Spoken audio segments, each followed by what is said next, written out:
6 April 2025 या दिवशी रामनवमी आहे आणि रामनवमीला विष्णू स्वरूप रामाची आपण उपासना करतो। रामाची उपासना करताना रामरक्षा स्तोत्राचं पठण करणे खूप गरजेचे आहे आणि हे तुम्हाला मागच्या व्हिडिओमध्ये सांगितलंच। पण आता विशेष विष्णू कृपा व्हावी किंवा विशेष रामाची कृपा व्हावी आणि त्याचबरोबर तुमच्या आयुष्यात सगळ्या गोष्टी थकलेल्या आहेत, कुठेच काही अडत नाहीये, सगळं म्हणजे अगदी असं सगळ्या गोष्टीमध्ये अडचणी येत चालल्यात, सगळीकडे असं स्टॉप झालेलं वाटतंय, म्हणजे जे काही तुमचे विचार आहे त्यामध्ये तुम्ही अडकलेले आहात, काही पुढे जात नाहीये, कोणतीच गोष्ट पुढे होत नाहीये, असं कुठेतरी थांबल्यासारखं वाटतंय, विचार सुद्धा तुमचे थॉट सुद्धा तुमचे पुढे सरकत नाही, म्हणजे असं म्हणतो ना कुठेतरी अडकल्यासारखं वाटतंय। अशा वेळेस तुम्हाला जर का तुमचं मन स्थिर नसेल, इच्छा स्थिर नसतील किंवा बाकीच्या गोष्टी म्हणजे कुठेतरी अडकल्यासारखं वाटत असेल, हा दिवस खूप महत्त्वाचा आहे बघा तुमच्या आयुष्यातला।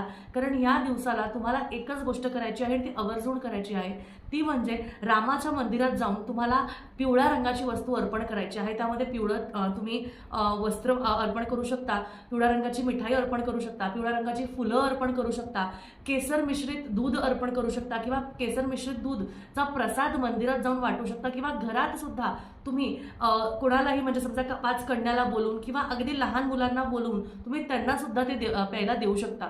पिवळ्या रंगाच्या केशर मिश्रित दुधाने तुम्हाला रामाचा अभिषेक सुद्धा या दिवशी करायचा आहे आणि रामाची मूर्ती घरात नसेल तर विष्णू स्वरूपातील आपल्या बाळकृष्णाचा अभिषेक तुम्हाला आवर्जून करायचा आहे। ही सेवा खूप प्रभावी आहे, खूप महत्त्वाची आहे, कारण पिवळा रंग हा सुख आणि समृद्धीचा आहे आणि जिथे कुठे माणूस अडकलेला असतो त्या अडकण्याच्या स्थितीतून तुम्हाला वाटचालीकडे नेण्याचं काम ही सेवा तुम्हाला नक्कीच करेल आणि रामाची कृपा ही नक्कीच तुमच्यावर होईल। त्यामुळे असेच आपले व्हिडिओ बघत राहण्यासाठी फॉलो करायला विसरू नका आणि ही सेवा सुद्धा करून मला कमेंट करून सांगा की ही सेवा तुम्ही केली आहे।